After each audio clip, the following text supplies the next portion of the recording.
আপনি কি এরকম প্রফেশনাল কফি বানানো শিখতে চান? তাহলে আজকের ভিডিওটি আপনারই জন্য। হ্যালো এভরিওয়ান, আসসালামু আলাইকুম, দিস ইজ তামান্না। সো আজকে একটা নতুন ডিফারেন্ট ভিডিও শেয়ার করতে যাচ্ছি। আমাদের দেশে বর্তমানে বলতে গেলে রান্নাবান্নাটা অনেক বেশি প্রচলনে চলে আসছে অ্যান্ড সবাই রান্নাবান্নার প্রতি খুব বেশি আগ্রহ হয়ে গেছে, তাই না? সো আজকে আপনাদের সাথে এমন একটা জায়গা শেয়ার করব অ্যান্ড এমন একটা লোকেশন শেয়ার করব, হোপফুলি আজকে ভিডিওটি সবার অনেক বেশি কাজে আসবে, বিশেষ করে আমার ভাইয়া আপুদের জন্য যারা আমার মতো রান্না করতে ভালোবাসেন অ্যান্ড রান্না শিখতে ভালোবাসেন। রাইট নাও আমি আছি টনি খান হোটেল ম্যানেজমেন্ট ইনস্টিটিউটে, যেখানে আসলে আপনারা অনেক কিছু শেফ থেকে মানে প্রফেশনাল রান্নাবান্নার জন্য যা কিছু থাকে সব কিছুই শিখতে পারবেন। বাট আজকে অত কিছু দেখাচ্ছি না, আমি চলে আসছি, ওনারা একটা কোর্স করাচ্ছে যেটা হলো যে বারিস্তা ভাবে আপনারা শিখতে পারবেন, জুস থেকে শুরু করে কফির যত রকম ফ্লেভার আছে সব কিছু। তো আমি এখন দেখাবো আপনাদেরকে, এক ভাইয়ার সাথে পরিচয় করে দিব, ভাইয়াই ডিটেল আপনাদেরকে বলবে এখানে আসলে আপনারা কী কী শিখতে পারেন। তো চলুন তাহলে এখানে কফি ট্রেনারের সাথে আপনাদেরকে একটু শেয়ার মানে পরিচয় করে দেই, ভাইয়ার পরিচয় একটু ভাইয়াই দিয়ে দিবে। ওকে, আসসালামু আলাইকুম, আমার নাম আশিক এলাহি। আমি আসলে কফি নিয়ে কাজ করতেছি দীর্ঘ 18 বছর যাবত। ক্যারিয়ার স্টার্ট করেছি কফি ওয়ার্ল্ড থেকে, Gloria Jeans, Coffee Bean and Tea Leaf, Cafe Sao Paulo, এবং কফির জন্য উচ্চতর প্রশিক্ষণগুলো নিয়েছি। আমি কফি রোস্টিং ট্রেনিং নিয়েছি চায়না থেকে, এবং ফ্র্যাঞ্চাইজি এবং বিভিন্ন ধরনের ট্রেনিং মালয়েশিয়া, দেন ইন্ডিয়া এবং শ্রীলঙ্কা থেকে আমি কফির উপর উচ্চতর প্রশিক্ষণগুলো নিয়েছি। শুরু থেকে অনেক দিন থেকে ইচ্ছে ছিল আসলে আমাদের এই কফির যে স্কিলটা, দক্ষতাগুলো বাংলাদেশের সবার মাধ্যমে তুলে ধরা। তো এই লক্ষ্যে আসলে আমাদের এখানে সিলেটে যে টনি খান ইনস্টিটিউটে আমাদের বারিস্তা ডিপার্টমেন্টে ওপেন করা। পাশাপাশি আমাদের আরও একটা কফি ইনস্টিটিউট আছে ঢাকাতে, সেখানেও আমরা ট্রেনিং কন্ডাক্ট করে থাকি। মূল উদ্দেশ্যটা হলো যে আমাদের দেশে আসলে অনেকেই এখন বিদেশে বাইরের দিকে চলে যাচ্ছে, বাইরে যাচ্ছে, স্টুডেন্টরা যাচ্ছে, ফ্যামিলি ভিসা যাচ্ছে, কেউ ভিজিট ভিসা যাচ্ছে, এবং বাইরে এই আমাদের এই কফির যে কাজ, কফির এই স্কিলটা অনেক বেশি আসলে ডিমান্ড, হাই ডিমান্ডেবল স্কিল। এবং বাইরে যেখানে যাচ্ছে, ওরা ডাঙ্কিং ডোনার্সে যাচ্ছে বা স্টারবাক্সে যে কাজ করতেছে, প্রত্যেকেই আসলে এই কফি শপগুলোতে কাজ করতেছে। যে এই দেখা যায় যে এই দক্ষতা যদি একজনের থাকে, তাহলে এটা কিন্তু তার জন্য অনেক হেল্পফুল হয়, এবং সে গিয়ে অটোমেটিক্যালি সে একদম অর্জন ছাড়া সে কিন্তু একটা মোটামুটি একটা সম্মানের সাথে একটা কাজ কিন্তু সে খুঁজে নিতে পারে। ইভেন দেশেও সে এই কফিটা শিখে তার নিজে একটা ছোটখাটো কফি কর্নার যদি স্টুডেন্ট হিসেবেও শুরু করতে চায় সেটাও পারবে। এক্স্যাক্টলি, এটা একটা খুব মানে উদ্যোক্তা তৈরির জন্য কাজে হতে চায়। এবং এখানে আমরা শেখাচ্ছি যথেষ্ট পরিমাণে কিভাবে হাইজিন স্ট্যান্ডার্ড মেনটেন করে একটা ভালো ইন্টারন্যাশনাল মানের একটা কফি তৈরি করতে পারবে, এই বিষয়গুলো শেখাচ্ছি। পাশাপাশি শেখাচ্ছিল যে আমরা কীভাবে আসলে বিভিন্ন ধরনের এই যে মিল্ক কফিগুলা বানাবে, আইস কফিগুলা বানাবে, শেকগুলা বানাবে, বিভিন্ন ধরনের কফির উপর কীভাবে ডিজাইন করবে, বিভিন্ন ধরনের জুস কীভাবে বানাবে, এবং পাশাপাশি যে স্পেশালিটিস যে কফিগুলো আছে, যেমন পুরো বা এইটা আমার যে মকা পট, এটা কিন্তু খুব ট্রেডিশনাল একটা ওয়েতে করা হয়। যে আপনার ভিতরে কফি দিয়ে পানি দিয়ে হিট দিতে হয়, ট্রেডিশনাল ওয়েতে। এটা হচ্ছে পুরো বা, হ্যাঁ, এটা হলো যে এই যে দেখেন এটার নাম হচ্ছে গুজ নেক। সো এটার উপর এরকম ভাবে আমরা রাখি, এটা আমরা আপনারা দেখতে দেখাবো। এটার উপর আমরা কফি মেজার করে নেই, তারপর আমরা নির্দিষ্ট পরিমাণে কফি দিয়ে মেজার করে দেন হলো যে এটার উপর স্লোলি আমরা কি করি যে আমরা উপর থেকে গরম পানি দিই। তো কফিটা আস্তে আস্তে ড্রিপ হয়ে নিচে জমা হয় এবং ভেরি নাইস এবং একটা ফ্লেভার হয়। এই ধরনের যে স্পেশালিটি কফিগুলো আছে, এইগুলো আমরা কিভাবে বানাবো আমরা এখানে শেখাবো। তো মূলত বলতে পারেন কেউ যদি একজন ফ্রেশ একজন আসে, তো সে কফির স্টার্টিং থেকে শেষ পর্যন্ত সে যে কাজগুলো জানা দরকার প্রতিটা কাজ, এবং পাশাপাশি কীভাবে স্টেশন অর্গানাইজ করতে হবে, হাইজিন মেনটেন করতে হবে, ইনভেন্টরি এবং কস্টিংগুলো মেনটেন করতে হবে, রেসিপিগুলো মেনটেন করতে হবে, প্রতিটা বিষয়ে আমরা এই ট্রেনিংয়ের মধ্যে নিয়ে আসবো। সেটা হলো যে আমাদের এই প্রফেশনাল বারিস্তা ট্রেনিং। আচ্ছা, থ্যাংক ইউ সো মাচ ভাইয়া। আমরা এখন ভাইয়ার হাতে কফি বানানো দেখবো অ্যান্ড ট্রাইও করবো। সো আপনারা, আমি ডিটেল আরও বলবো কিভাবে আসবেন বা ফোন নাম্বার সব কিছু দিয়ে দিব। সো চলুন কফি বানানো দেখা যাক, অ্যান্ড কেমন লাগতেছে কমেন্টসে কিন্তু জানাবেন। ও আচ্ছা, এখন লোকেশনের কথা অনেকেই বলবেন। আপনারা যদি এই কোর্সটি করতে চান, সেই ক্ষেত্রে আপনারা চলে যেতে পারেন টনি খান হোটেল ম্যানেজমেন্ট ইনস্টিটিউট, ফাজিল চিজ, সুবিদ বাজার, সিলেট।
দেখলেন এতক্ষণ, মানে ওনারা কিভাবে ড্রিঙ্কস কিংবা কফি কিভাবে মেক করা যায় সবগুলি তো আসলে ভিডিওতে তুলে ধরা সম্ভব না।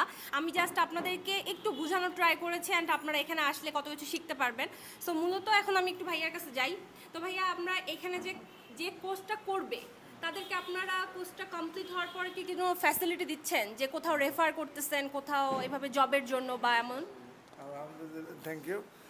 আর অ্যাকচুয়ালি আমরা অবশ্যই জবের জন্য রেফার করি। আমরা যে জবের গ্যারান্টি দিই না, তবে আমরা রেফার করি। ভালো ভালো অফার আসে, যেমন অলরেডি এখান থেকেই 2 জন যাচ্ছে স্টার প্যাসিফিকে, আচ্ছা, তারা ইন্টারভিউ করবে। রোজবিতে অলরেডি আমাদের ডিমান্ড আছে, আচ্ছা, তো অলরেডি আমরা ওইসব জায়গায় দিচ্ছি। আর আমাদের এখানে একটা বিষয়ে একটা জিনিস খেয়াল করবেন, যে আমাদের এখানে কোর্সগুলো কিন্তু প্রফেশনাল কোর্স। এখানে ওই যে 1 সপ্তাহ 5 দিন 3 দিনেও কফি শেখানো যায়, ওই কোর্সগুলো আমরা করাচ্ছি। কারণ আমরা এখানে যারা শিখবে টনিকান ইনস্টিটিউটে, হোটেল ম্যানেজমেন্ট ইনস্টিটিউটে যারা শিখবে তারা একবারে প্রফেশনালে কাজ শিখবে। সেই জন্য আমাদের এই কোর্সটা 20 দিনের। 20 দিনের, আচ্ছা আচ্ছা। এই জন্যই আমরা এটা 20 দিনের সাথে। আর আমাদের সাথে খুব আমরা লাকি যে আমরা খুবই ভালো একজন শেফ পেয়েছি, মানে এই লাইনে কফি এক্সপার্ট পেয়েছি, যে গ্লোরিয়াস জিল বলেন সবগুলোই ওনার হাত দিয়ে শুরু। তো এই হিসাবে আমরা লাকি যে ওনাকে দিয়েই আমরা কফি সিলেটের কোর্সটা ভিতরে এটা করা যাচ্ছে। সিলেটে প্রথম, এবং ওনাকে দিয়ে আমরা শুরু করতে পারছি। এটা একটা সুবিধা, কারণ দেখা গেছে যে, আর আমি একটা জিনিস দেখলাম 20 দিনের একটা ট্রেনিং তো চলতেইছে, অ্যান্ড ওনারা এখানে শেখার সাথে জিনিসটাকে খুব সুন্দর করে আর কি প্র্যাকটিস করতে পারতেছে। জি, আমাদের এখানে সবচেয়ে বড় ফেসিলিটি যে কেউ আসলে আমরা আমাদের কোনো ট্রেনিং এখান থেকে সম্পূর্ণ কাজ না শেখা পর্যন্ত আমরা এনশিওর করি সে যাতে না বের হয়, এটা আমরা এনশিওর করি। এবং আলহামদুলিল্লাহ সবাই আসলে আমাদের এখানে যারা আসবে তারা, আমি নিশ্চিত যে তারা লাতে আর এই ড্রিঙ্কগুলো বানানো এগুলো অবশ্যই শিখেই এখান থেকে বের হবে এবং একটা স্যাটিসফ্যাকশন নিয়ে বের হবে। আর আমাদের এই ইনস্টিটিউটের একটা সুনাম আছে, এবং আমাদের যে স্টুডেন্ট আসে সবাই কিন্তু বেশিরভাগ আসলে রেফারেন্সই বেশিরভাগ আমরা স্টুডেন্ট পেয়ে থাকি। আচ্ছা, আমরা হলো যে এখানকার লোকেশন অ্যান্ড ফোন নাম্বার স্ক্রিনে দিয়ে দিয়েছি। লোকেশন উপরে আমি খুব সুন্দর করে ট্যাগ করে দিব, আপনারা এই লোকেশন অনুযায়ী চলেও আসতে পারেন, অথবা ফোন নাম্বারে কল দিয়ে ডিটেল জানতে পারেন। যদিও আমি ডিটেল বলে দিয়েছি, তারপরেও আপনারা যদি এখানে কোর্সটা করতে চান সেক্ষেত্রে তো আপনাদেরকে যোগাযোগ করতে হবে। তো অবশ্যই ফোন নাম্বারে ফোন দিয়ে অথবা এখানে এসে সরাসরি মানে অফিসে বসে বুকিং করে ফেলতে হবে। ভাইয়া, বুকিংয়ের জন্য কি আগে মানে কিছু করতে হয় নাকি এখানে এসে বুকিং করে ফেললে? বুকিংয়ের ক্ষেত্রে আমরা সাধারণত যেটা করি যে প্রত্যেকের একটা সিভি লাগে। আচ্ছা, সিভি এনআইডি এই কারণে, কারণ আমাদের এখানে প্রচুর ডিমান্ড। হ্যাঁ, অনেক হোটেল থেকে চায়, আমরা সাথে সাথে ওই সিভিটা প্রোভাইড করতে পারি। তার সাথে তার এনআইডিটা থাকবে, আর তার ওই যে স্টার্টিং আমাদের 35 করে, কত 20,000 20,000 করে যে আমাদের মানি, ওইটা পেমেন্ট করে তারা একবারে ফর্ম ফিল আপ করে শুরু করে দেবে। আচ্ছা আচ্ছা, থ্যাংক ইউ ভাইয়া, থ্যাংক ইউ। আপনাদের ওনাদের আমি ড্রিঙ্কসগুলো প্রত্যেকটা ট্রাই করছি, এখন কফিগুলো শেষ করছি, প্রত্যেকটাই একদম মানে খুবই মজার ছিল বলতে গেলে। তো আমার সামনে দেখতেই পাচ্ছেন, আমরা এখন এনজয় করব। Thanks for watching. ভিডিওটি ভালো লাগলে সবাই শেয়ার করে দিবেন, কারণ এই ধরনের ইনফরমেশন ভিডিওগুলি সবাই দেখা গেছে যে দেখতে চায়, জানতে চায়। আর অনেকেই সিলেটবাসী, অনেকেই আছে, এটা ঢাকাতেও আছে, সিলেটেও আছে। সো সিলেটের মানুষকে আর ঢাকায় যেতে হবে না, আপনারা ইজিলি এই ট্রেনিং সেন্টারে এসে খুব সুন্দর করে এই কোর্সটা কমপ্লিট করতে পারতেছেন। তো সবাই ভালো থাকবেন, আল্লাহ হাফেজ।